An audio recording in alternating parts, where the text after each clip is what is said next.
Okay, so I've done some mods here. I've had this voltmeter here tie wrapped to my battery bar for a while. What I was doing is running the balance connector directly from the battery to the voltmeter and just unplugging it when I wasn't using it. And I've been having trouble with my castle system overheating. Not so much the motor, but you know, you can never be too careful. The speed controller.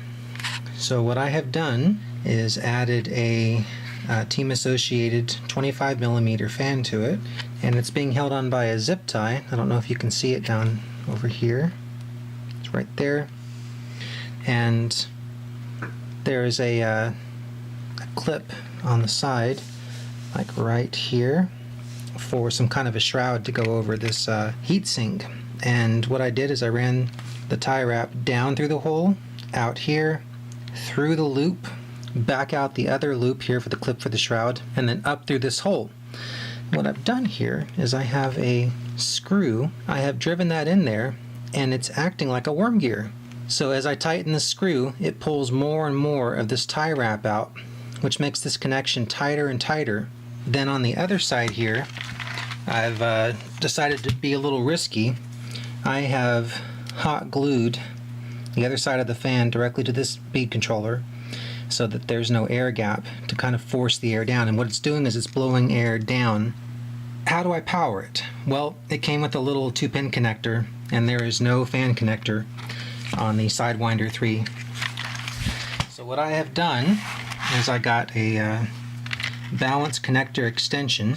I have run it from the battery, made sure that I wasn't going to get wires wrapped around my drive shaft, all the way over here to a micro switch. I cut this wire, spliced the 2 ends on the other side of the switch, then all the rest of the wires run unmolested all the way over here and then down to the connector. And it is this wire here, the negative at the very end, and then you have cell 1, cell 2, and then the red here is all cells. So this is the only wire that you need to switch an entire thing off and on, because this is the ground that connects to everything else. The ground, I have stripped away some of the shielding without cutting the wire, and I did the same to this connector here, which should be the first cell. So I have negative, positive. I spliced the power wires here into the fan, and all the switch does is turn this ground off and on. And when I flip it, 2 things are going to happen. My fan's going to come on, and so is my voltmeter. Now this is irrespective of the actual ESC. So if it's really cold outside and I don't particularly care what the voltage is, I can just flip this on and just drive it as normal, and it will work perfectly fine with or without the fan on. Now, if it's a hot day, like it is in Texas often, I just flip this switch, my fan comes on, and I get continuous monitoring of my cell voltages, which can be seen through the windshield. And I've been out running it. I've done a couple of speed passes. I went up many teeth on my pinion.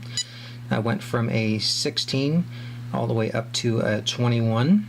So I'm starting to get the 70-mile-an-hour range back with this castle system. This is a 5700. I'm slowly getting up there. I want to get back to where it was at top speed, you know, somewhere in the 70 range. With the 16th tooth pinion, I was getting more like 50, you know, and that was with a brand new 3-cell, you know, at full voltage. As soon as this voltage started to drop, it was more like 40, 45. So I wasn't happy with that. As this works, I'm going to keep adding more and more pinion until I reach a point where I start getting thermal shutdowns under very, very hard driving.